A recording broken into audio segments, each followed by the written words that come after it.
Télévision, la chaîne à l'exigence des valeurs. Pour la nini yego tara ministre de la jeunesse botu na diplôme mais Félix Sekedi aza président de la République na bino botu na diplôme na kendaka na ICC à Bruxelles nga akoma tikuna filière ya Félix Sekedi zauna exact.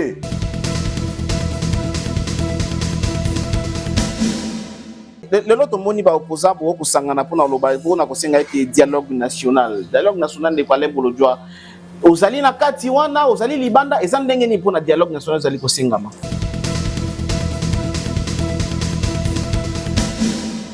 na ibisaka les étapes soko za na posa comme ministre à personne vivant avec handicap eza ngo simple sala accident buka lokolo koti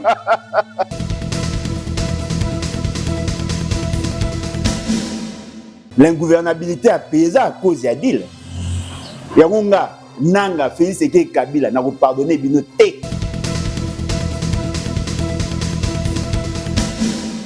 Deuxième année 65 000 frappe. Troisième année balelelelele après nasuka konsa mutambakuti ndamba mbongo yango inga tungila prison mais mbongo yaki liboso ko sai na oni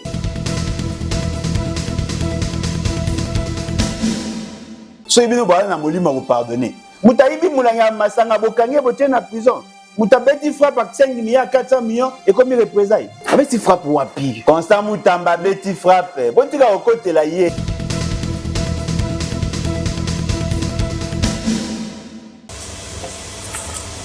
Parce que ça m'a détruit intérieurement. J'ai été trahi. Mais un jour, je parlerai.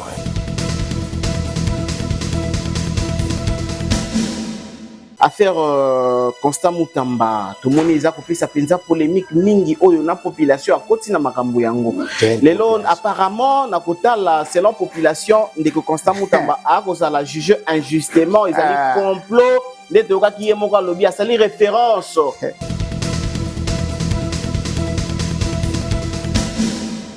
Je ne me suis pas contredit lors de différentes auditions, que ce soit au niveau du parquet, que ce soit ici. Parce que je pense que quand on est gouvernant, on doit assumer ses actes.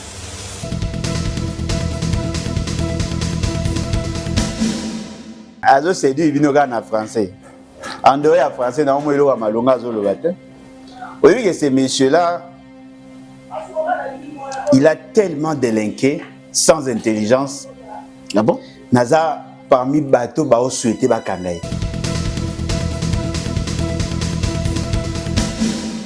Ngayangwana. Faut ba kanga Kabila, ba kanga Félix, ba kanga Nanga parce qu'ils ont fait dérailler le pays. Ils ont ba ngate, il faut ka bango bazala, po bango ba banane.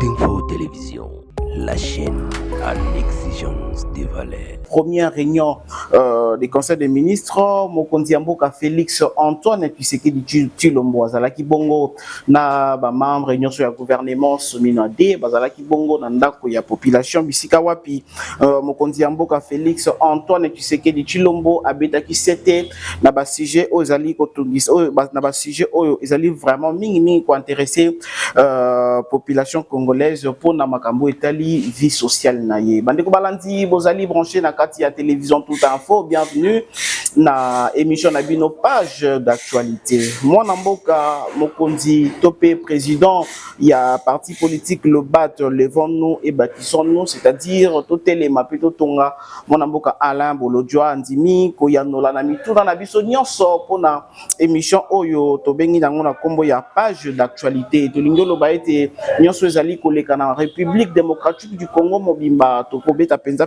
bongo lisolo na ndeko na biso azali déjà na biso na kati ya plateau na biso opposition ya mboka Congo pona nini mingi opposition ekomaka na tango moko boye bazala susu liloba moko te bazaka bipai na bipai ndeko Alain Bolodjoa lelo mukona lelo azali wapi opposition apparemment baza ba komi moi ebele mi balemi sato comme déjà ebele ndeko Alain Bolojwa azali wapi sa position ezali lolenge nini affaire Constant Mutamba population akoloba ete bakokende ko accompagner kino mukolo bakokende kotika ye bongo na prison centrale ya Makala na pesi bino susu mbote bokolanda émission oyo bisika nyonso mokili mobimba na ville province de Kinshasa surtout bolingaka biso alors bo commenter bostike la biso ba commentaire ebele botuna ba mituna bino mingi bokotuna mbala otoko ya mibale tokotuna bongo ndeko Alain Bolojwa ba question oyo bino boko komana ba commentaire azali déjà présent na biso ndeko Alain Bolojwa mbote na yo mbote ndeko na ngai mbote na balandi en tout cas merci beaucoup pour l'opportunité. Merci beaucoup. Na rappelé sous souhaité aux Ali Mokambi soit au président il y a Lisanga to bengi na kombo ya les bateaux les nous et bâtissons boni lolenge makamboza kotambo na kati ya parti. Oui, le parti les battes c'est bas. Toza na ba contrainte belé, la difficulté zangate dans les organisations. Mais toujours ça a quand même effort, il y a qu'à imprimer notre marque par la constance et la philosophie à partir. Bah, belé baza ko adhérer bien que mingi na bango ba na difficulté à s'enregistrer en ligne pour tout ça la site web on a facilité bandeko baza musika ba s'enregistrer mais nazo remarqué que baza na ba difficulté to sangisi ba difficulté on a to pesi l'entreprise e créé qui site wana ba meka ko corriger parce que to mo net par exemple ce ka poni pays ba ville mususu ezo raté. Ok. Alors, le coup qui dans le système de sélection automatique, toujours supprimé en gros, pour que ça soit poni pays, yomo commis dans ma boko ville na yo pour faciliter. Et bima rapidement. Et ça ma rapidement pour ba ville mususu na ba application autosomba qui on a ba ville mususu bimate. Donc on essaie de corriger, mais baza vraiment quoi adhérer.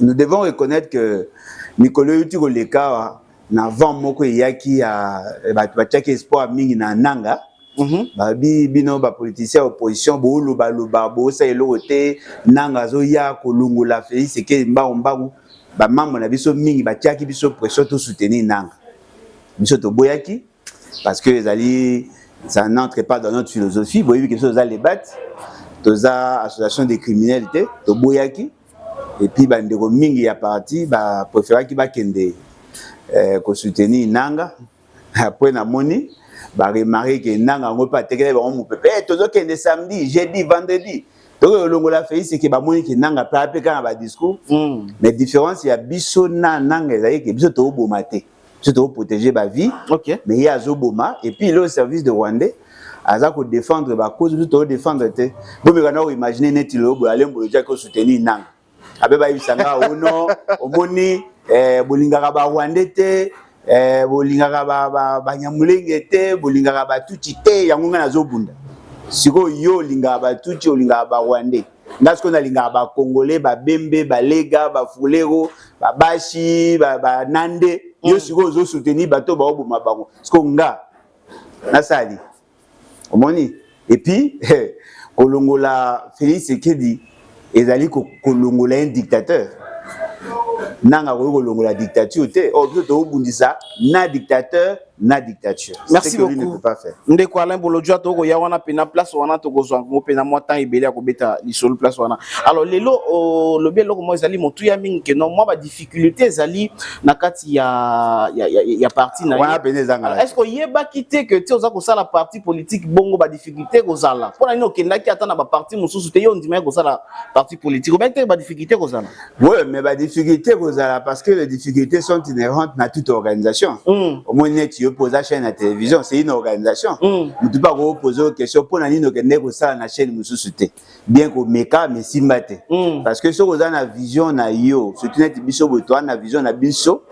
Ce qui poto que ne sika moko na bato et c'est une vision na biso ezala main considérée à plus de 50%. Oui, de réussir marate. Nga zaka ba membre ba parti politique. OK. Nga na bandi politique na 2002. Na bandaka parti politique yangate. Zaka na parti politique olinga nkoy. 2006, azongeli classe to Kabwan. Après 2009, na koti Panader. Kobana 2009 ti 2018 na début, j'étais membre ya Panader. Ben nazalaka déjà. Le loyo tozali tozobunda tolingi to ma vision na biso vision yango pe ezali et ngaka za passe pour nanga soki bato ba yebaki les battes. Très bien. Bato ba yebi déjà les battes, bato ba yebi ke tozo bunda. Mais adhésion est libre. Moni ba membre basé belé certes, mais au biso to linga ezala plus que ça.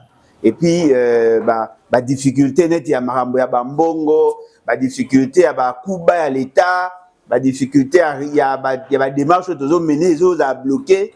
Wana eza difficulté ata soki to komi ndenge nini. Eza nango toujours. Très bien. Parce que IDP c'est dans le pouvoir mais ba na difficulté. Ba na deux secrétaires généraux et puis statut na bango de ba passer ba mo gérer mboka na décision fait. Donc zo mona ke ba difficulté za la toujours. Différence ya biso pesani tozo mi les laté. To lobelane difficulté. Tozo mi les laté. Non mais eza kolela ya mukolo de kwa le bolo. To lela na mai na misota. To le latin, tozo lo bande ba difficulté. Faut se to bi que difficulté ezate. Église catholique kutu bana mbongo bana nyonso mais bana ba difficulté boka biso. Parce que la plus grande organisation na monde, c'est l'église catholique. C'est l'église catholique. Mais bana difficulté boka biso. Voilà, tokokota mbala moko na sujet d'actualité de Alain Bolodjoa, gouvernement Souminadi utiaki bongo kobima na mikulele kaki. Alors réunion na bango ya liboso na mokonzi mboka Félix Antoine Tshisekedi Tshilombo zaki bongo vendredi passé. Auto monaki mokonzi mboka betaki penza mingi c'était na makambo etali gestion stabilité ya macroéconomique et puis gestion rigoureuse ya finance. Le Alain Bolodjoa tango okomona mokonzi mboka akobunda makasi bongo pona kobeta sete ke makambo ya malamu sala manamboka. Comment ça te fait? En tout cas pour nga na yebi ke Félix ka za ne sérieux te. Na yebi de soki yozo ga ndenge ni mais pour nga hein na bité ke bo tindela convocation pour soki na c'est ça qui toni pour nga na zora nga Félix est sérieux te. Mokonzi mboka comment cause la sérieux? Mboka ngoni comment mboka oni? La République démocratique du Congo ampité na Kivu. Faut préciser bien. Non non. Tant que zo ba mokonzi mboka bato ba yo bulo ndi aza mokonzi mboka malonga zo gérer Congo momba. Mais ndeko ale Bolodjoa za na Kisasa uza na Congo ndeko Félix Tshisekedi ndako gérer yo na libota na yo na parti na yo nyonso mobimba. Nga ngina rappeler bino kaka ke mboko nga na yebi ya République démocratique du Congo ezaka 2 409 km². Et puis tozaki na tokoma na 26 provinces. Ceux qui bobi mokonzi mboka faut bakisa mokonzi mboka ya ndambu ya côté ya Kinshasa. Moi pour ça la distinction pour mokonzi mususu ya mboka ya ngambo mususu paza. Hein? Donc ce que préciser bona oyeba olo ba Congo République démocratique du Congo ya mupanzi nini. Pour te comment El Paris na El Kin et El Goma na El Kin. De quoi Alain Bolodjoa Congo ezalaka mi balete Congo toyebi Congo ezalaka ka moko. Il faut le prouver. Et ça comme les battes ezala ma difficulté mususu. Le lenge moko peut-être mokonzi mboka ma difficulté pesali. Il faut le prouver. Il faut le prouver. Et la différence il y a Maramoto vivre lelo na Maramba IDP siège eza moko secrétaire général ou afanda na siège ne ba ko considérer boy. Mais secrétaire général monsieur pas aura ba décision peut baza ko appliquer. C'est ça la difficulté. Mais oh ya biso lelo na Goma Félix qui a ko kenete bataki ya Goma ba ko ya Kinshasa te. Il y a des bakonzi ba ozo taxe, ba ozo impôt, ba o décider, ba o en coopération avec les autres pays. Mo le carbone en deux. Alors ce qu'on appelle sur na biso ka o préciser rapport to ye ba république o wap. Pour république on dit carbone. Non mais wana bazali ka parenthèse. Voilà kanga ya parce que bango bazali reconnaître bazali banguna. Baza reconnaître ndeni ba pays. Bazali banguna ne wale Bolodjoa ba ko mambo. Wana ndenge soto yebi. Mais ba pays mususu bazo reconnaître bango comme un état autonome. Voilà. Et là mususu ezali et là mo ezabo. Motuna on a tout ni. Na yebi motuna na otuna mamba gouvernement ezanga tina. Na yebi question na yo. Ngasko ndenge na loba boy. Le conseil des ministres est dans le cadre d'harmonisation et de décisions de deux institutions. L'institution président et l'institution gouvernement. Très bien. Le pouvoir exécutif. Le pouvoir exécutif est dans le bicéphale, et c'est un harmoniser le point de vue pour que corriger l'imperfection de la gouvernance et puis harmoniser leur point de vue sur la décision. Ceux qui ont 58 conseils des ministres, cela veut dire que vous avez pu prendre des décisions, les évaluer pour voir le niveau d'exécution et éventuellement apporter des amendements ou sinon ce qu'on appelle les mesures de mitigation. Et l'autre fait c'est qu'il y a sa banque information. Alors le domaine nini asengi ba redresser nini ba ça nini asengi stabilité macroéconomique. Stabilité macroéconomique et puis gestion rigoureuse de la finance. Gestion rigoureuse de la finance. Tant à salir remaniement bilo ami balèze et c'est remarqué nani. Parce que cadre macroéconomique, cela veut dire on a la maîtrise de la croissance économique, on a la maîtrise de l'inflation, on a la maîtrise de la balance des paiements, et puis on a la maîtrise, il y a chômage. Ce sont les 4 piliers, il y a croissance il y a cadre macroéconomique. Ce sont les 4 piliers. Les finances publiques, les alliés, ministère de la finance, n'a un budget, sur les finances publiques. Tu vois, est-ce que dans le cas tu as balongoli ba ministre? Est-ce que balongoli ministre de l'économie? Tu vois, autant à insister sur les cadres macroéconomiques. Pour naïe, à kanisake, à adapter l'euro mogo na domaine wana, y a la baron ba renforcer. Non, ils ont été bien cotés d'après lui. Ils ont été reconduits. On dit, n'a enseignant de formation. Évaluation fait ce qu'il y a au sala. On est poussé à ça la remaniement.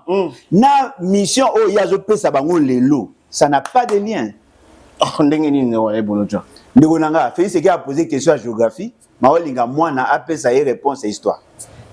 Et ça la marathon? Ah casse. Yo lobby, il faut au remanier parce que au moni que gouvernement les autres tambola ndenge yo lingité. Au remanier na ba secteur mususu. Ozako pesa mission dans le secteur mususu. Ce qui a ça qui remaniement pour la stabilité à cadre macroéconomique. La grande question, quels sont les ministères touchés dans le remaniement qui interviennent directement dans le cadre macroéconomique? Non mais et quand ça le même personne de Gualin Bolodja mais le lenge ya kosala pe mais le lenge ya kosala ndenge nini parce que ça le kolanga botika okote la ye. Bana na biso ba Hollande biso ba étudiant économie baza bateau baebi programmation, planification, évaluation de gouvernance baza. Photo et darabango ba comprendre. Po ba roya komisa mbogo ko mboga bilema. Oyibi elema soki la kini. Zani na fongola ika parenthèse de ana kangi.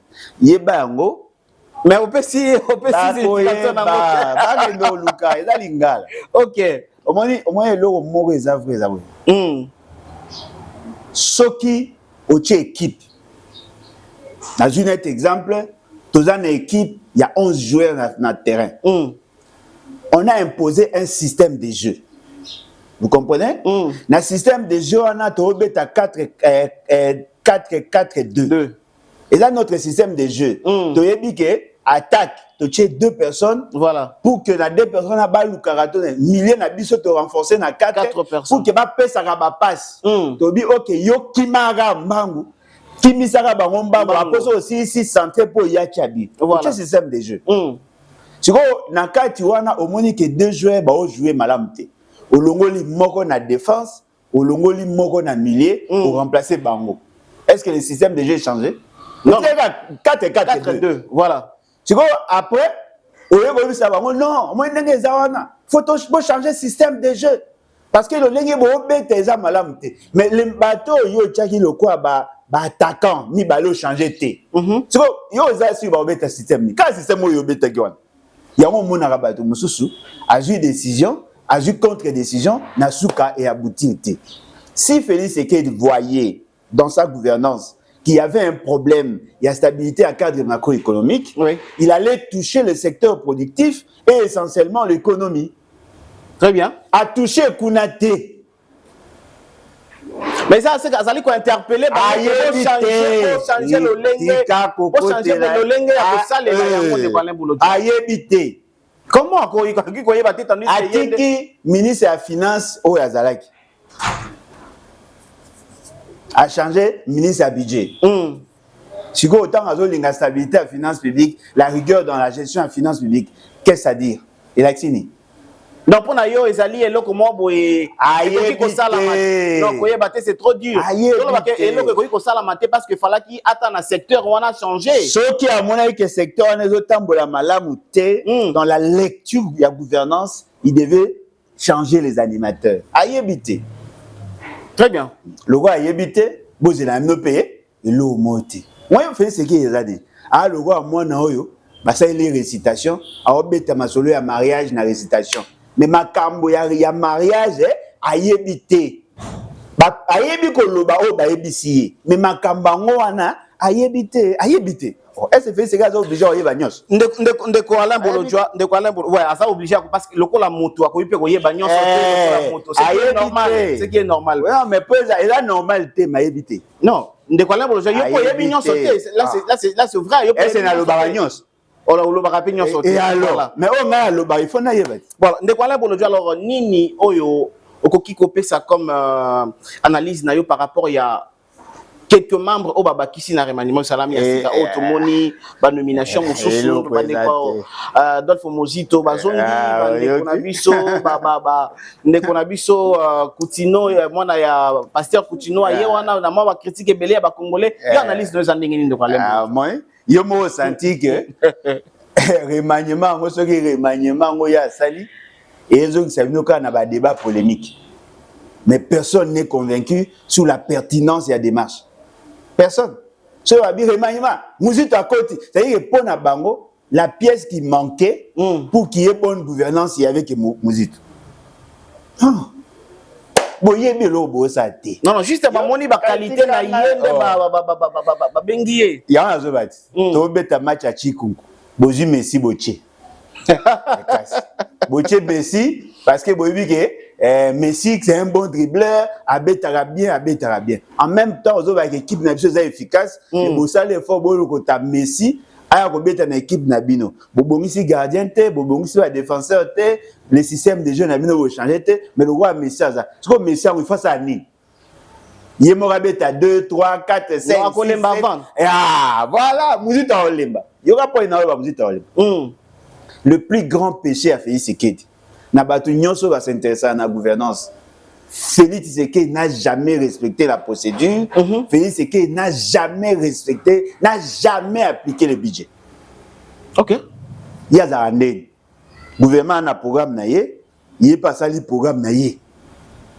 Ce qui mbongo lingue bima, ba respecter la procédure, il y a passation à marché et la chaîne de dépenses n'a jamais été respectée. Or le rôle du ministre à budget c'est de veiller à ce que va respecter procédure en matière de Bimisambo. Le président du gouvernement va un programme bon programme de lutte contre la pauvreté et l'inégalité sociale. Est-ce un gouvernement? Non. Même programme à 145 territoires. Est-ce un gouvernement? Comme un gouvernement d'après. Aujourd'hui, programme à 100 jours. Est-ce un gouvernement? Tu les gouvernement, tu les abandonné. Centre financier, est-ce un gouvernement? Prison yao bakangeli mwana mbali wana nani mutambe zaki pe ya gouvernement ah omoni ba respecte la budget te siko bozi botie Mouzito mais Mouzito ko ya kaka po a embellir a lobela rabino mamba budget mais en substance Mouzito ne fera rien parce que même si le budget dali ba prévision ba dépenses na ba recette autori kozwa a ko élaborer ango et le budget dali composante de la loi des finances ça ne sera jamais respecté. Et ça a respecté tant, c'est que ce que vous prévoit à 365 millions de dollars. Il y a fonctionnement naïe, à comment il y a 600 millions. Bah, ça a pratiquement 1 million de dollars par jour, il y a dépenses. Mais comment il y a 2 millions de dollars. C'est ça, budget de l'angoisse, bien vous l'avez budget d'année. Et ça va prévision. N'engagez pas, tu as besoin de belé, mais il faut arriver à hiérarchiser les besoins. Dans un autre exemple. Alain Bodja na posa robala, Alain Bodja na posa ndaku, Alain Bodja na posa bloka olia ko tangisa bana ainsi de suite. Mbongo nanga e bongina sa dépense pour na za bien. Ils a par exemple 22 000 dollars. Mais na moyen ko za 22 000 te, na moyen ko za 1000 dollars. Na 1000 dollars na taisiko ba priorité nanga. Il faut na futa ndaku, il faut na cha bloka olia, na tiki ya bana transport na futa ndama minerva ndam. Wana na sali budget nanga. Na ko za mbongo wapi? On a besoin mbongo na locataire, na besoin mbongo na musala, na calculer mbongo na besoin ekozala 1000 dollars, mais nga na kosa la dépense ya 1000 dollars. Et après paf, na mona on pas, na zumula ngama na sombi champagne, na sombi whisky, na kio bima basi ya balabala, mais mbongo kuto il faut saler la musala okokisité. Gouvernance a veillé sécurité. Ndeko Alain Bolojwa, voilà, na kangina parenthèse na ofungola. Polémique monsieur Ezali, moi na Coutinho. Voilà. Les jeunes ministres. Bana ba combattre moi continue. Tout le monde va commenter ça qu'on y a belé des bataille de pèse. OK. Bon natural débat l'isoloté. Parce que l'histoire retiendra que tant on va nommer maman na biso wana, moi na biso c'est notre fille. Tant on va nommer yé bataille de pèse ba sieki. Ah biso to bunda. Mbule belé. To sala ba combat belé. Biso va occuper biso te ba juillet. Après commis azaku tu mayele te atanga te akosi alobi. Si vous avez fandi, voilà. Vous est-ce que vous posez une question? Au moins, moi. Vous voulez que je vous dise ce que je pense d'elle? Voilà. Elle est mieux que Félicité. De quoi l'embolo comment va lobby au na niveau wana de quoi l'embolo yosko vous la fait c'est que l'on a malonga ça. Bino besoin impressionné pour combo même à lata. Il y a papa naïe. C'est comme ce tobito qui est na background. Cette fille est plus apte que Félicité. Est-ce que bambula nyonso on ne kofé tu sais qui da kambi mboka oza sûr que pour na ndenge ozo kolwa que non c'est le côté bambula nyonso est-ce que le biga c'est l'autre non ozo kolwa que non notre sœur Aleki Félicité na bané nyonso o mokonza mboka kambi mboka oza kondima ce qui mwana mwasi wana asala ka rôle a jouer même rôle que Félicité elle est faire mieux. Bozier na balabala te, bozier na carte organisation. Oui. Alors, boke na rota la place azalaki, soka sale lote. Oh. Yé maman na biso ana, moi na biso c'est notre fille. A hérita pe kombo ya papa na elinge Félix qui a hérita. Mais différence il y a baromi balé, yé a se forja, yé moko en profitant du nom de son père nde boyebi. Mais Félix qui boyebi pour hériter organisation papa. Cette fille a une base en termes de logique, en termes de raisonnement, en termes de kotanga na ye. A na base, fait ce qui a zaki na ngota. Fait ce qui a zaki na ngote, bo me ma loyenge. Tant que ça me fait ce qui a tanga te, bino bo perceptionner. Kotanga nini? Kotanga nini mboke kufa na bato amaele. Mais bozo reprocher pas na diplôme te d'après bino. Mais c'est impossible muto azanga base à diriger mboka lokola mboka na biso lokola Congo. Ya wa mboke be liboma. C'est impossible. Ya wa mboke be liboma. Te mboka za kotambola malamu na secteur ni. Aba secteur rebelle to ko mona eza kotambola na ba secteur mususu za tangande. Donc alors mutu na mususu za boye. Ngam na zotu na question. Ngane mhago tuno ba question. Tika kokotela mwa mobali wana zo bomamboka. Boyoka. Nga za enseignant de formation. Voilà. Na landeli solo ya mwana mwasi wana. Elle est habile, elle a des aptitudes pour être membre du gouvernement. Na ba type ba gouvernement lokola ba Félix Sekete. Aleki Félix c'est botika ba blague. Aleki Félix. Moi ceux qui aux yeux Félix Sekete il y a 2018, 2019. Ceux qui ba tie ba on ba na balance. Moi ça aleki na poids.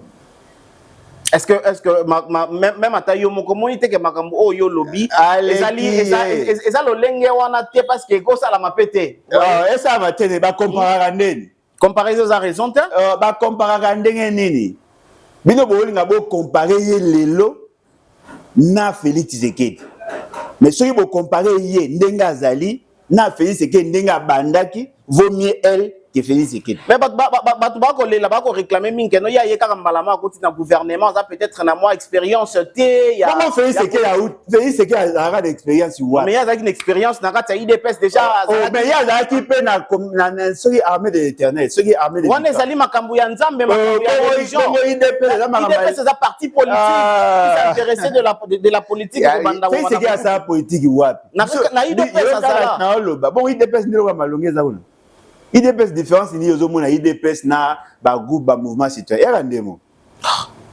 IDPS ba on ba na difficulté à gérer toilette les yo comparer les bacs na IDPS mais biso toleki IDPS boleki bango nani en qualité on a zo bisa bango qualité ngwana ba ministre président de la République bino en qualité bo ministre la ministre président na bi na qualité la ministre président na bi na masse bato ba ko ba na Kabila.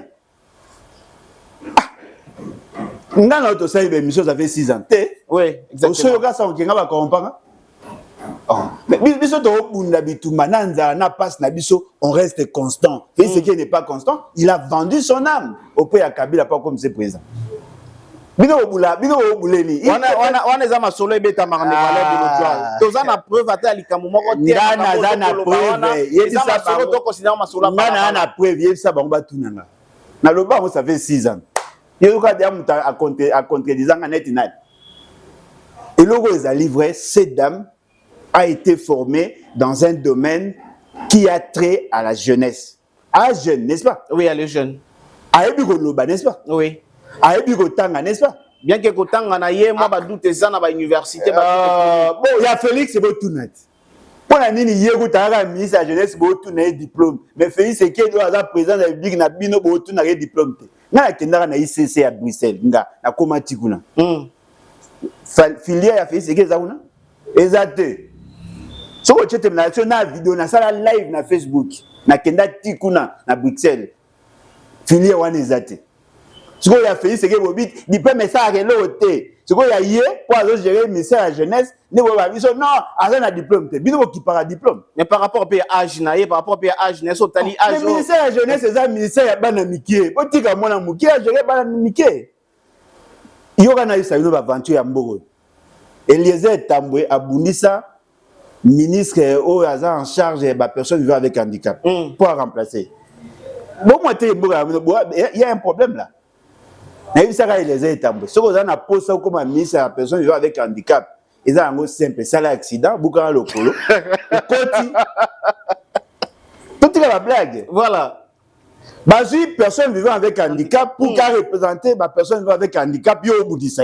Mais il y a des personnes vivant avec handicap. Bundisa ou bien azali ko la kiseta ko sala musala malamu. Siko ye na misala o ye di kuna basaka musala na journalisme basaka musala malamu. Ministre média saka musala malamu pona Bundisa yete. Jeune femme, jeune fille, batie na ministère ya jeunesse. Au lieu que bo apprécier na ba aptitude, bozolo bakena atangate asala beauté. Batu nyoso ba weko ba sauf bataille d'EPS. Si vous avez un de pèse. Non, na ko ndima mutu nyonso alobaki moi so na tangate so bataille de pèse. Parce que ngana loba na bino ke Félix c'est que tanga neza ya kofi.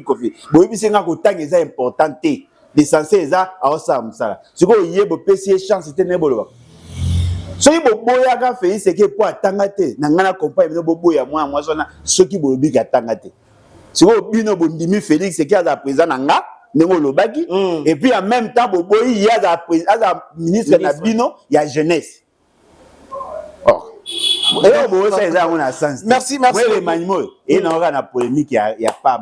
Alors autant que comme moi ndeko Eliezer awa par rapport au secteur o epesa melié ndeko Alain Bolodjoa ba compétence o yebi ndeko Eliezer azala ki bongo confrère na journaliste lelo. Azaka journaliste, député national et puis ministre ancien combattant na maboko aujourd'hui. Quand même secteur wana pona ndeko wana ko tambola malamu et tambola po pas za journaliste parce que ça na batou net na domaine non mais na domaine abiso excellent qui a comment qui mais domaine abino excellent qui ta za populaire ko exceller et c'est ça vous tcha ba bon journaliste à Congo au tcha pe les airs bino ko comment ça confusion entre popularité na o ça malamu. OK tiens au gros dans nos populaires ça malamu. Oui, azalaki excellence. Ah, ça la comme ça, n'a pas bon journée, c'est va tanga kayete. Tout ça sérieux. Nga soko bisinga Christian Lusako na ondima. Soko bisinga Jamaïca Samba na hoyo ondima. Na hoyo tanga 2 3 4 journées so to bi ki baza excellent dans leur domaine. Wana na hoyo no ah, ba ça comme ça ba malam. Mais yo ça bricolage, goza populaire, popularité ezara par rapport à une population à zone limayo. Na biso na Congo ba journaliste va poser la question vulgaire ou ba le ba vulgarité na télé ba on débat populaire. Voilà, c'est ça. Voilà. Ça par rapport à qualité té, à formulation à question té, orientation à débat, c'est pas ça. Lui n'est pas apprécié pour ça. Il est apprécié par ça au légal la TV. Kabila, nanga. C'est ça le journalisme. Bon, ça dépend, hein? On les a appréciation na bino. Boyo ke logo nga au kanti. Le secteur est s'améliorer. D'abord na mona rafeli c'est que sérieux té. Nazo soutenir, nazo que na démarche na point one. OK. SFI c'est qui a critiqué la gestion il y a ministère de la Défense. Non. à mettre l'accent sur la question du ministère de la Défense parce qu'il pensait que Moutou Azawana a ça malam. Donc, on a la qualité à Moutouana, Moutou Bitonga, un infirmier, commissaire ministre de la Défense. Azata n'a pas aptitude en matière de défense. Ayebi ango, api ata mwana soda te. Ayebi makambi ya défense te, atanga ngope te, ya atanga kutuba tonga. A commissaire ministre de la Défense. Chikoyo, azaki na vice-ministre na ye. Pas Félix Eke Abakisi, ministre délégué. Bakomi 3. Bakomi 3 na même fonction. Bakomi 3. Ce qu'on a dit, ministre délégué chargé à l'ancien combattant. C'est-à-dire que dans ces missions, Azaka Nemona, ministre ou vice-ministre, Azaka Moutomboso Nani, ou Azaka Mtaluinga, Azaka na IDPS, a créé partie, mais il s'embrouille toujours, de battre sur Azane. Un voisin, il y a quelque part. Ok. Hier, si ma PCA a s'occupé de l'ancien combattant. Ministre délégué près de qui? L'ancien combattant. Non, ministre délégué. Lorsqu'on est ministre délégué, c'est-à-dire on assume une fonction soit premier ministre, soit président de la République. Il y a un ministre délégué auprès de qui? Mais bon, le ministère de la Défense. Il a dit un domaine de collaboration entre le gouvernement et le président de la République. Il a dit ma compétence liée entre les deux institutions. Ça sert à quoi d'avoir un ministre délégué ou Azaï à un autre ministre qui est lui aussi délégué du président de la République et du premier ministre. Son de quoi est-ce qu'on analyse ce que le lengue nini? Nazo Sabino Nazo Rana fait ce qui est au sérieux. J'insiste. Non, na tchema na mnota. Et le lot tout monde à Mayela Wigo Fanda a justifié ministre délégué chargé à l'ancien combattant, alors qu'il y a un vice-ministre, alors qu'il y a un ministre. Parce que le vice-premier ministre, Azapé ministre. Oui. Vice-premier ministre, virgule, ministre en charge de la défense. Il est ministre. Les compétences, ou les compétences, il y a président de gouvernement, il est déjà on lui a délégué le pouvoir d'agir pour le compte du gouvernement et ainsi de suite. On n'avait pas besoin d'avoir un ministre délégué entre premier ministre na vice-ministre. Donc, c'est un de quoi moi désordre côté dans le secteur, on est à ministère, on est à défense. C'est qu'il y a nous impose les désordres de la gouvernance, c'est parce qu'il y a évité. C'est clair, non? Qu'est-ce que vous reprochez à la présidente de la République? Parce que les lois, apparemment, tout, sans exception. Mais est-ce que ça la capena moutassa la kama kamno soka mabe de quoi? Oh, mais bien sûr. Non, ça attendez. Bon, tu es dans la classe pour aller. Pour na yekola, pour yekola, pour éviter que ça m'abête. Bon, c'est ce que moi na akukane classe ta kima. Vous pensez le quoi à Kolinda comme maele? Tout ça clair, yo ka koko te la fait ce qui était nazo Sabino bo. Aza mo konza biso mi ba. Ya binot. Na yo pe. Te angate. Na mo ko inangeza conforme à la constitution. Ya komi na constitution te yo ke loko. Biso nga Alain Bolodjoa. Na soutenaki combat ya opposition en 2018 pour faire partie Kabila. OK. Na soutenaki combat. Voilà. Apparemment, l'opposition et la société civile ba longa ida Kabila. Mutazongisa Kabila na gaz et ça fait Sekedi. Pourtant Kabila ke ko benga fait Sekedi a proposé deal wana. Ce qui fait Sekedi aboya. Makambenga ke fungwa. On a m'embêté les canaux quoi les boulots. Tu as kozongisa ka biso ka kuna na sima mais ezaka logo mutu ako bimaya basi balabala a juste virus à sida.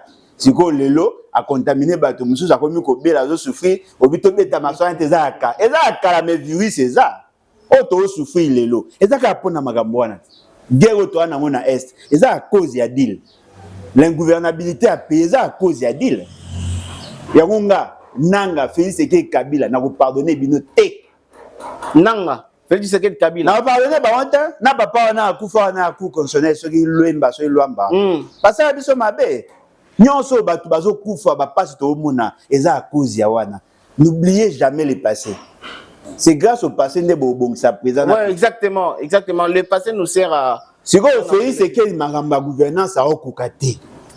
Oui point. Pourquoi? pour avoir beaucoup de ninga mabe peuple boyaka de Félix Sekedi élection. Toute autorité vient de Dieu de Kwalem Bolodjo. Na beta masolo pouvoir yo kenanga na autorité ngazala ngo ya nani kasi uyote. Na beta masolo ya pouvoir na autorité de l'omote. Asa na pouvoir, asa na autorité, pouvoir ya kanyaka ya chanana. Ça sert à rien. Félix Sekedi ne nous sert à rien. La seule chose on a yebezaka scandale. Depuis na bota maintenant na yoka les détournements systémiques non na monaté net à Félix Sekedi. Vous avez Félix Sekedi a géré combien dans mandat Liboso? 50 milliards de dollars. Bokene est-ce que vous avez la réalisation? Chiffre monnaie, hein? 50 milliards en 5 ans. Mbongo Félix Sekedi a géré dans 5 ans et dans Mbongo Mobutu a géré pendant 32 ans. Ce que vous comparez, Mbongo ya Simbi na ba réalisation. Pour battre bazo yebate. Lorsqu'on a changé, on a révisé le code minier. Ba effet na ngo moratoire et sili tango ya okota na pouvoir. Mbongo ya l'état est fuluke mati. Voilà. Ba exploiter ba rebi ko futa biso ba redevance. Mbongo e mati. Paf, bokonza bolema oyo. Ba oye ba gérer. Ba dilapider mbongo, vous n'avez pas idée.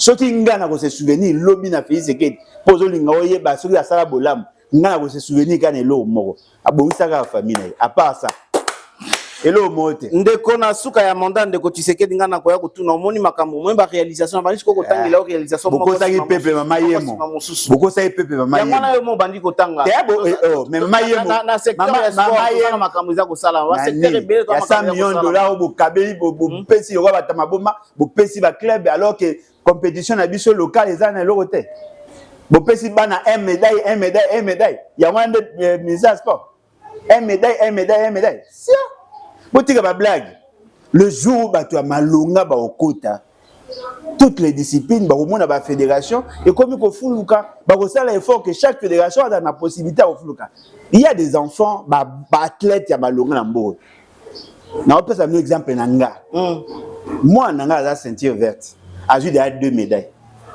OK. 2 médailles d'or na taekwondo. 2 médailles. Bah bien. Et parce qu'il n'y a pas de politique. Regouvernement ça la matière. Et là, on a politique T. A gagner, à gagner. Depuis à bandi. A gagnera toujours combat. Tout. A gagnera toujours. Mais. De quoi nous devons avancer parce que merci Lokola Bozali ko commenter puis merci Lokola Bozali ko renouveler confiance dans la carte il y a toute info télévision de valeur. Lelo de quoi opposant que vous êtes tout moni bandeko mususu ba opposant parce que koloba pesa la mingi ko sala pe comme likambo mususu. Alors lelo to moni ba opposant bo ko sangana pona loba bo na ko senga ete dialogue national de quoi Bolodjoa ozali na kati wana ozali libanda eza ndenge ni pona dialogue national ozali ko sengama. Bon déjà boye ba que l'opposition est plurielle. L'opposition est bénie. Bon avez soka lokola ba confession religieuse. Si, l'opposition est la confession religieuse. Le quoi pays est un état laïque, mais bah s'organiser na 8 confessions. Oui, non? Église catholique, protestante, armée d'Isali, kimbangiste, bah orthodoxe, aussi tout musulman, bah sangani et puis bah sangi si bah réveil, bah sangani. Nani mokozi na ba onyos. Dans chaque secteur bah ça na ba. Exact. So au moni un groupe d'opposants bah sangani. Considérez qu'à bateau ba sangani wana bango te ba opposition neto za lelo eza na ba opposant baza ko ambitionner ba comme ba président lobby ba remplacer Félix Sekedi eza na ba opposant ba na posa Félix Sekedi abenga bango corrompre bango pesa bango ba poste eza na ba opposant oyo ba lingi ba soutenir Kabila to Moïse Katumbi pour que ba se retrouver. OK mutna mtana philosophie na ye menga Alain Bolodjoa na ndimi dialogue on dit dialogue national. Nandimi dialogue. Pour dialogue, il y a le malin. Mais sans Félix, sans Kabila, sans Nanga. Non, mais c'est le col on dit parce que c'est pratiquement impossible. Parce que le dialogue, on a fait ça la madame. Botika, n'est impossible. Parce que dans le domaine politique, impossible. Ceux qui ont créé obstacle. Ce que tu dialogue, mais quand on imagine, on a fait ce que tu dialogue n'est pas. Pour nga so na kutana Félix Sekedi na kosenga a démissionné parce qu'il est incompétent, puis bakanga pour autre raison. Or, au monde, moi gouvernance vision na biso na abi de Simbate. mais les tango boko senga dialogue sans tango yoko senga dialogue sans Kabila sans Tshisekedi sans Nanga. Est-ce que bo dialogue na banda ni bino mais apparemment oyoka sango ke tata Kabila, tata Félix na tata Nanga bazaka na certificat d'enregistrement ba comment cette parcelle appartient à la famille Songolo Fara. Non. Kayemboka batu nyoso. Siko na kati ya prison boyoka na sango teke bakanga mutu po asa eloka mabe. Belé. Siko bango misato ba faire de raye mboka so na sengi bakanga bango mabe za. Na violé pe mibeko te na za kati ya constitution. Mais jusque là bango ne ba ko kamamboka tango ndiri dialogue na bango na moko na bango par rapport ya ngande ba ifo na lingate. Na ba ifo na lingate. Idée na nga yango wana. Faut bakanga Kabila, bakanga Félix, bakanga Nanga parce qu'ils ont fait dérailler le pays. Ils ont bangaté, il faut ka bango bazala po bango ba banane. Mais déjà tango sengi dialogue na mboka, faut mokonza mboka ya Kongo azala. Bongo mokonza mboka liboso pe asuka ndezaye. Et puis mokonza ngo azo konzani. Mais tout ça vivre en époque il y a Félix Tshisekedi. Kaito osuki s'appelle époque yango. Mais comment alors na dialogue yango to komona apparemment de ko Fayulu azali mo pandi. Oh ngaya zo ba yo boyo yikala lo bango bali. To komona apparemment de ko Fayulu azali mo pandi na makambo wana babilongi msunde ko bimi ko bima pour na dialogue wana. De ko Fayulu c'est comme si azali écarté. Na dialogue wa peso beta lisolo. Dialogue national to moni bande ko ya ensemble bazali ko sangana. Dialogue national etanza dialogue ya ba bato ba beta cop na bango na sima Kabila bazwa moi chaleur. Parce que Kabila a une banque centrale, a une possibilité de laisser Batou, a un carnet d'adresse, bazana posa, bazo moi chaleur pour qu'il va se retrouver. Bango ba olota un jour Kabila va espérer que Kabila va soutenir Moïse tout bien ainsi de suite. On les a opposition, les a groupe ya ba opposants. Na pese exemple, zo ngo le quoi église de réveil. Ba sangani ba poni mukuna, aza mokonzi na bango. Eza ndenge mona bango. Bango ba opposition te. Et puis Fayulu. On a eu une polémique belée autour de ça. Voilà. Ce qu'il fallait il n'a approché jamais Kabila. Il n'a approché jamais Félix. Il y a un dialogue na yacht. Obligé na sangana ex mobile moi sinanga, tona sangana makango ya moi sinanga pour na posa na sepesa yo. Vous allez reprocher Fayulu d'avoir Asala Mabe. Congolais mi balé basangani pour l'intérêt à Congo basangani. Asangana na très traité. Kabila nous a trahi, Kabila a posé ba acte à Mabe, basali bloc patriotique. Akeso sangana fait c'est que je n'ai pas besoin de te demander des faveurs. Nana prince on a pona biso to ba certaines vérités en face. Quelles sont ces vérités là? On nazaki na posa on dit ma dialogue. Mais ça le baki on va vaquer. OK. Et ça ben erreur d'approche. Botika on peut ça va Fayulu ba Kabila ba Nanga ba Félix c'est gaz. Bango ba bato bunga ba na boloko. Tukangi ba. Moi mutoka Félix c'est to honorer to tonginda ko moko na sama belé ata ba côté ya ba aru kuna afanda kuna parce qu'il a trahi le pays. Nikolo nango toloni ndunda masangu ba matembele ba kubuka na tongo na poka mais ba ibike na se wana mutakanga mi po sa mboka mabe. Yo linga gouvernance ya représailles inde kwa lembo lo. Gouvernance c'est sanction, et ça représente gouvernance c'est sanction. Ça mabe na mabe yango wana lokola ti. Bo fungu la prison ba bimati. So ibino ba na molima ko pardonner. Mutaibi mulanga masanga bokange botie na prison. Mutabeti frappe à 5 milliards, 400 millions et comme il représailles. Bon fungo la prison. Bango pe ba Congolais. Pour la nini bango ba yibi, ba mbongo ba $10, ba $20, ba $100 ba na prison. Mutasali ka déclaration ko za kindala bokange na prison. Moi c'est okuto bazaki ne problème à na pota mo finga bino, ye botike na prison. So ye eza représailles. Façon ni bo beta. To bunda pour la liberté. Il n'y a pas de liberté sans ordre. Il n'y a pas d'ordre sans discipline. Il n'y a pas de discipline sans sanction. La constitution est claire. Autant l'article 75 de la constitution. Le président de la République peut démissionner. On peut le déchoir de ses fonctions. Sur le article 166 de la constitution. On a inventé l'autre. Le président de la République qui peut avoir posé cette mais ils ont une procédure. Il y a deux procédures. Procédure à Liboso et la procédure institutionnelle. C'est-à-dire, le procureur général pris à cour constitutionnel où il a enclenché la procédure à quelque chose à l'Assemblée nationale, dans le Sénat réuni en congrès, va faire sa autorisation à mise en accusation à un président de la République où il a violé Mibeko Yambo. Après, il va si c'est ça, va condamner, il sera remplacé par le président du Sénat à organiser l'élection en dehors de 120 jours. C'est ça la procédure. Ou sinon, la justice populaire, où les alliés que la population a télémélé à l'ombre, c'est clair. Vous pensez que la Constitution n'a pas parlé de ça? Merci beaucoup Ndekwala Bolodjoa. Il est là à faire Constant Moutamba. Tout le monde est à sa pinza polémique mingi oyo na population à côté na makambo yango. Lelo apparemment na kota la selon population ndeko Constant Moutamba a cause la juger injustement ils allaient complot des toka qui est moka lobby a sali référence ya batunyo so o basambisa na ba complota basambisa entre autres partis c'est Mary Lumumba, Nelson Mandela, Fidel Castro nyoso wana Ndekwala Bolodjoa. On a une analyse nini à faire Constant Moutamba. C'est pourquoi ce procès est historique.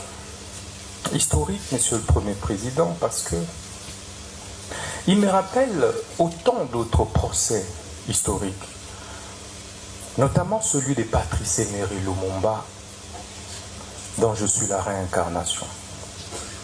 En 1956, pratiquement au même âge, il avait été condamné à 1 an d'emprisonnement pour détournement des deniers publics. Mais quelques années plus tard, il sera notre héros national. Ça me fait également penser au procès de Fidel Castro, un de mes idoles, vers les années 51, où il prononça les discours les plus historiques, l'histoire m'acquittera. Quelques années plus tard, il prit le pouvoir et il reste aujourd'hui les héros de Cuba. Ça me fait également penser au procès de Lula da Silva. Et ça, c'est le plus récent. Ancien président brésilien, mais jugé, condamné pour corruption. Et ça, c'est en 2017. Au sortir de la prison, il a été président de la République jusqu'aujourd'hui. Ce procès me fait penser au procès d'Étienne Tshisekedi Lumumba et de ses compagnons de lutte vers les années 80. Parce qu'il luttait pour le changement. Il a été condamné, mais aujourd'hui, il reste une référence, un modèle, et son fils est président de la République démocratique du Congo. Parce que ça m'a détruit intérieurement. J'ai été trahi. Mais un jour, je parlerai. Je suis un homme d'État, je me tais. Le ministère public sait que je suis incapable. Je suis très content parce qu'il est épinglé sa nièce qui a fini 1 année après moi à l'université. Je suis un homme, certes avec beaucoup de défauts, parce que je ne suis pas Dieu. Mais j'essaie d'être correct, sincère et honnête. Pour preuve, je ne me suis pas contredit lors de différentes auditions. Que ce soit au niveau du parquet, que ce soit ici. Parce que je pense que quand on est gouvernant, on doit assumer ses actes. Et je voulais assumer tout ce que j'ai fait. Même si mes collaborateurs ont posé un acte, je suis responsable, j'assume en tant que responsable. Azo c'est dit il vient en français. En dehors en français, na mo elo malonga zo le matin. Oui que ces messieurs-là, il a tellement délinqué sans intelligence. Ah bon? Naza parmi bateau ba o souhaité ba kangaye. Ah bon? En tout cas, na o souhaité ba kangaye au plus vite. Parce que au départ na loba iboy. Na yebi ga sa imabe mais sengeli ba garantir un bon jugement. C'est-à-dire bavoka na yeba ba loba o bazo kanisa asamba malamu à la fin ba condamné. Na ba information ba donner empirique tozaki nango, je savais que il avait déjà fauté. Ba tu na eta ba oloba. Na yeba ke makambo ba oloba ba okangela yi ka pona makambo wana. Parce que ba homo ba zaki na une sorte d'ivognerie langagère, il disait des choses apparemment il ne comprenait rien. Je me posais la question, bon na posa ko aider tout bon na posa ko clouer. Mais la chose où nazo mona impardonnable, c'est le fait d'avoir fait des déclarations dans le palais de justice s'attaquant à l'appareil judiciaire dans toute la société, jusqu'à traiter son chef de Karaba la sorcière. Ces faits-là, ils sont très graves. Heureusement pour lui, Sambisi Nanou Pona Yangote. Ok. Constant Moutamba, Abeti frappe. Abeti frappe wapi. Constant Moutamba, Abeti frappe. Bon, tu vas au côté là, hier. Mbongo est dans la banque de Kuala Bolojwa. Est-ce que va Kangara Moutouka pour Mbongo est dans la banque de Kangaye pour un fait précis? Constant Moutamba va Kangé pour la tentative de détournement. Tentative de détournement. C'est-à-dire qu'il n'a pas encore détourné. La justice, les droits dit, tentative de détournement, ils ont la même peine que détournement. Constant Moutamba détourné. Tentative de détournement, ils ont fait au Balandela hier. Il sera condamné pour détournement de fonds publics. Bon, tu vas au côté là hier. Après, ma vie, on s'est fait un abamiyibi. Bon, décourager mon yibi ndé ne soit besoin. On s'est fait la batte basala comme musala malamu. On s'est fait ça net inine. Na TikTok, il y a un nombre de vues. À ça ini. Non mais les notes tant que la prison mususu il y a différentes provinces de Kuala Bolojwa. Le lenge maman kotonga na yango ma ordre ne kotonga wapi. Ekota ki na moi justice. Kotonga wapi. Justice wapi. Ya Congo. Oh, yemo wa beti frappe na beti justice frappe. C'est un frappeur. Masoni bo beta. Boyo keloro. Constant Moutamba lobi ayebisaki mokonzi na ye basololaki déjà ki baotonga prison na Kisangani. Alobi non voilà ba étude ya faisabilité c'est salimaki ya maka étude ya sol et ainsi de suite. Alobi apesaki ordre ayebisaki entreprise qui aurait gagné le marché ba fungula compte pour que a éviter ba frais ya transfert ya mbongo ya transfert ya mbongo yango abaki baza na compte moko na Robank.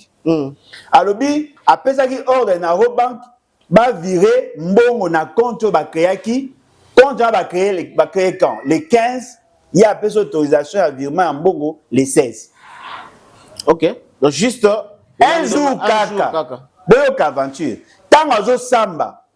Azo biso te. Na pesaki ordre na mbongo wana ba simba yango te. Na pesaki ordre na mbongo ba simba yango te. Yango abengi compte séquestre. Taf banque yé. Ko témoigner. Banque yé, banque. Bo fungula compte o mukoni. O mukolo songolo. Mbongo ekotaki kuna ndenge nini? O ministre mtapesaki ordre. Bongo po ya nini mbongo wana est-ce que mbongo eko bima? Babi eko bima à tout moment. Mais est-ce que ça compte séquestre? Banque a ça compte séquestre té. Pour l'année ça compte séquestre té. Parce que déjà par principe pour qu'il y ait un compte séquestre, il faut pas créer un compte, un sous-compte. Il y a un monde de compte séquestre. Donc à cause de biso, qu'ils aient compte séquestre, ça dit que après ça il hors de babi mbongo té. Alors que mbongo ba eko bimisa à tout moment. So nana kangi mbongo. C'est la banque. Il a une décision, bon, on est bimaté parce que l'opération est ça, et là, une opération irrégulière. Très bien. Il n'avait pas l'intention de détourner, il l'a déjà détourné. Donc, quand on est là qui déjà pour et là qui frappe, et c'est ça frappe qui.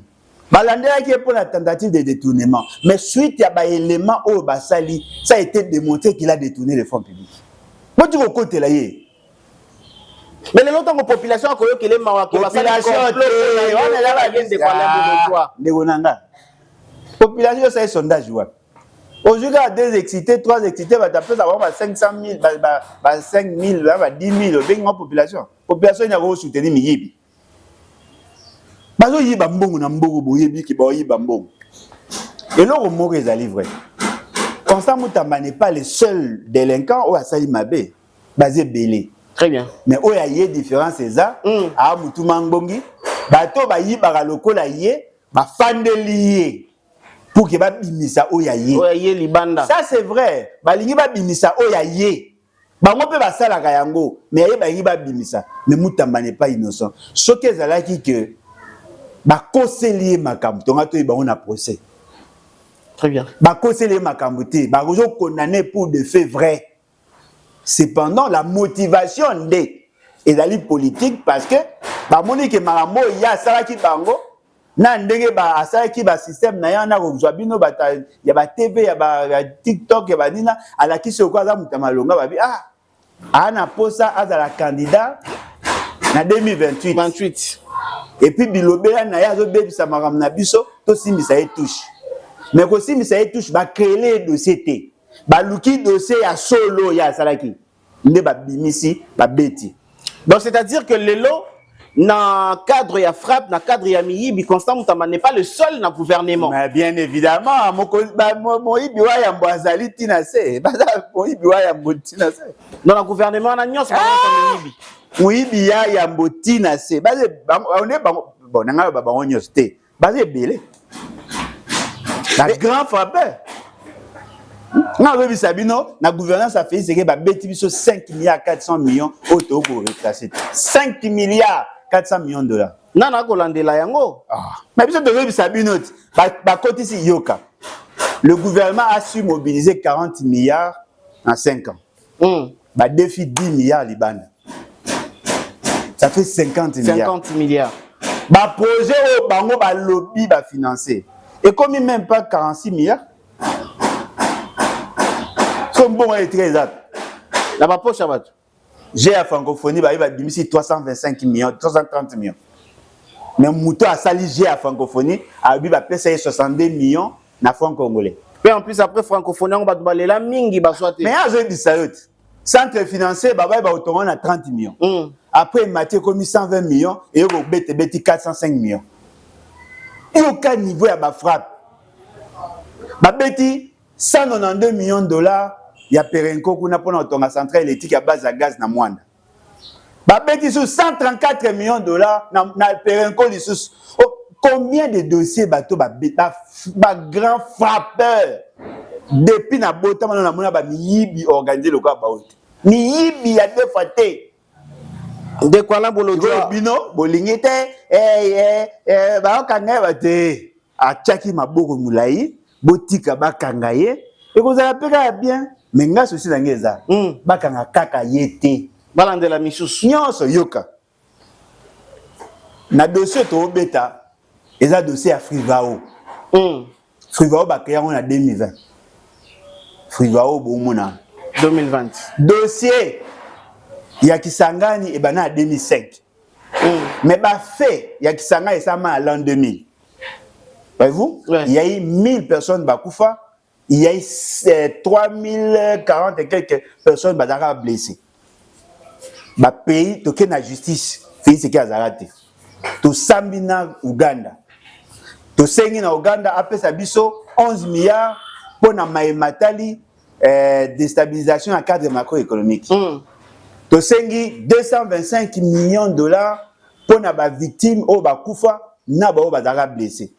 To Sengi, 60 millions de dollars pour na ba infrastructure na ba biloko na banzela ba biloko na biso ya l'état na privé o ebebaka banda ko e consort to sengi 40 millions de dollars pour na bongisa l'écologie parce qu'ils avaient aussi une incidence sur l'écologie. Fait ce que d'ailleurs na Luyenge ba négocier na Uganda au lieu ba pesa biso plus de 11 milliards ba pesa biso 325 millions. Ba bi OK, il faut maintenant bo dissocier d'après bango mbongo ya l'état au bojera magam na bino na mbongo afriva parce que bachaki mécanisme ya suivi ya exécution ya magambo ba yokana ki na jugement d'après l'arrêt. Paf ba bi ba le pesa 65 millions de dollars chaque année pendant 5 ans. 65 millions de dollars. 65 millions, pas 60. Pourquoi on dit ça mbongo té? La bi 65 millions de dollars chaque année. Voilà. Première année 65 millions bimi. Frappe. Deuxième année, 65 millions bimi, frappe. Troisième année, bah après Nasuka, Constant Mutamba kuti ndamba mbongo, yango inga tungila prison. Mais mbongo yaki liboso, bosa na oni. Parce que Maman Rose de Mutombo, ancien ministre ya justice, aye comme renseignante. Non! Bongabo kangaye. So apena ye wana, ebandeli ya makambo. Na Félix, na Sama Lukonde. Pokoti sous président ma République mamboyo. Mais Mouto a une décision pour créer Fivona. Ce qu'on a posé question. Bokendara Moutamba Kendara na Kisangani. Akangisaka comité de gestion Fivona. Oui. Basamba wat. Moni, Basamba wat. mutamba kutu mbongo ye na sima mais frivao o bakanga bato bakanga comité de gestion a remplacer kutu bango na bato mususu mais bango wana basamba wapi oyiponi basamba te pourquoi pour ceux qui batumbi kutanga ba etufa. Merci beaucoup ndeko Alain Bolodja to komi na suka ya débat na biso mkono na lelo bande ko bolanda ki biso bipai nyonso bomesa na lisusu bongo na émission page d'actualité mingi susu na ndeko Alain Bolodja oyo moko ya baye oyo bapesa biso vraiment coup de pouce pour que tokoma bisika tozali na chaîne na biso les temps à autre to remercier kaye par rapport ya ouverture d'esprit na ye ndenge ya yamba biso ndeko Alain Bolodja to komi na suka ya émission na biso par rapport à nyonso to beti lokola lisolo awa ngaki na tuna tamo eloko mo au réalisateur ya singa to komi na suka par rapport à gérance ya par rapport à gérance ya ville le loto ville ya Kinshasa quand même moi évolution ezali banzele ko tonga mama makambo za ko évoluer malamu ndeko Alain Bolodja nde onanga moni différence ya ngana ba politicien ya bino je suis politicien scientifique. Et puis, nous avons un avantage, na yebi c'est makambo état de gouvernance na planification. Très bien. Moi, j'ai pas fait le droit dans sa sociologie. Moi, tant nous bêta masola et ça m'a quand même na ba moi na ba quand même na c'est pas na honte. OK. Vous posez une question. Quels sont les problèmes à la ville à Kinshasa? Quelles sont les potentialités à la ville à Kinshasa? Quels sont les moyens disponibles à la ville à Kinshasa? Quelles sont les politiques mises en place pour gérer la ville à Kinshasa? Nasuka net ça l'évaluation. Moni Kinshasa misalo bo mona na. Ba pesi bango 62 millions de dollars dans le gouvernement central. 62 millions pour batonga banzela. Ce que vous posez question pour aller ba pesi bango 62 millions. Ça représente quoi? Parce que le principe il y a gouvernance autotier dans la constitution et la ligne retenue à la source. Chaque fois que baozo mbongo na Kinshasa, il faut que Kinshasa tikala na 40% mbongo ya zozwa. O baozo o l'état zozwa na mbongo na Kinshasa. Awa l'état zo en terme ba milliards de dollars chaque année.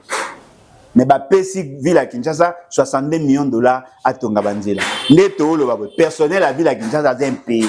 A peu sous-payé. So bo bisanga bo ngo bozo évaluer nini? Ba wa sala quelques là, c'est rien. Et ça va le voilà mutoyo azana na $2000 le mois ma foute la randako il y a 100 il y a $1500 yemoko a dépenser à $350 na masanga moi si na ina bana batika na $150 nde ba vivre parce que yozo tunanga ozo mona a gérer ndeni au mona teka na salaire bien oui na osa na oni l'irrationalité par rapport aux chiffres et la misale ko salama en tout cas nazo lo bino soki mboka ezalaki ya mutu na sema ko likolo te Kinshasa ingaki ezala hyper propre vous n'avez pas idée Kinshasa na mbongo ebele Kinshasa na mbongo ebele akoki kosala ba grand projet kotonga ba îlot de développement kobongisa banzela presque tout mais dites-moi avec $1 milliard on a 1000 km de route non exactement yebisanga sayo combien de kilomètres mais beaucoup de temps sayo batongaka 1.5 km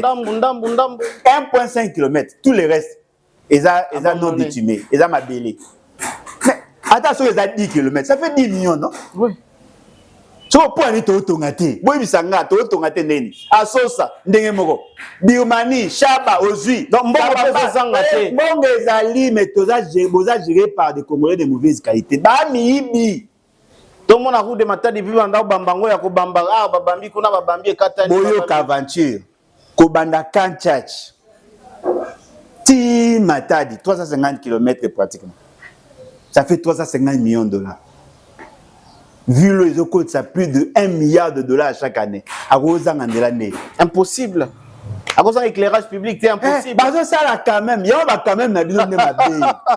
Bongo bango yiba, eleki musika na mbongo ba c'est la même misale. Ndeko Alain Bolodja to pesio merci.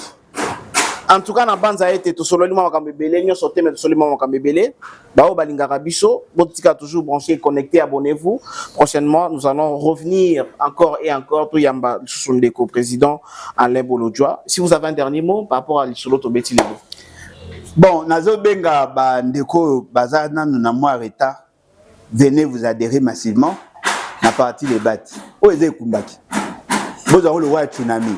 Nous nous organisons. Kalaté, frappe Oya. Et puis, Ami Balé.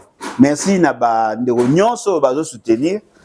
Nazo Bala, le 13 septembre. Nazo Mona, un mot d'encouragement à Bino. Et la régularisation, hein, et la légalisation, hein, voilà. Parce que ça fait 25 ans, hein, tout ça, madame. Tu bota bana bakola bamsu bana université bamsu basisi université les ali ya bolingwa kala.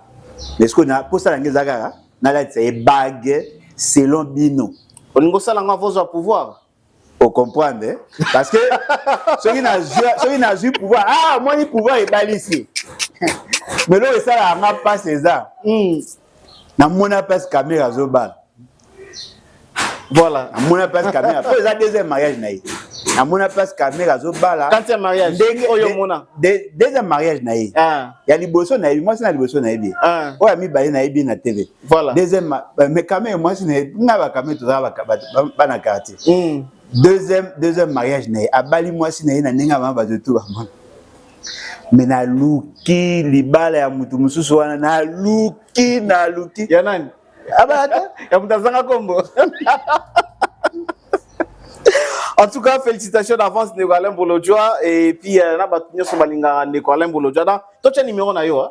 Non, il pona non, peut-être les gens mutuma pour ça contacter yo abenga yo pour na encouragement pour na. Non, encouragement, il y a pas de problème. Ba obenga nga susi na ezaka voilà na sepeli na ba réaction pour moi ba réagir très bien baza pour bien sûr oh boya libala nani akanisa ki ba lingaki osila na au pouvoir te nga roba la mwasi na nga na mbonga batu msute faut na bala mwasi na nga na mbongo na nga à l'époque 2001 dès na bandai 2001 j'avais quel âge dans les 24 ans.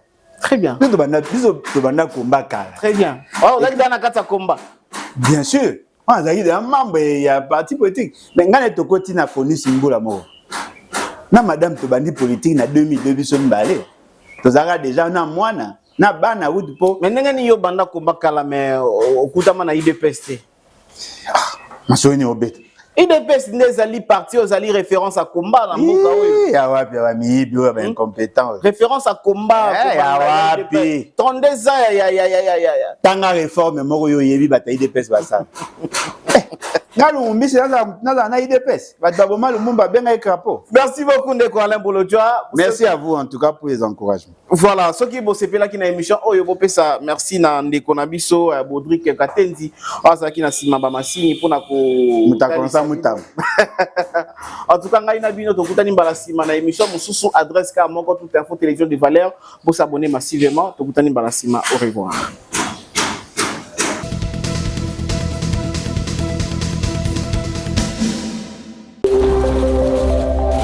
Tout Info Télévision, la chaîne à l'exigence des valeurs.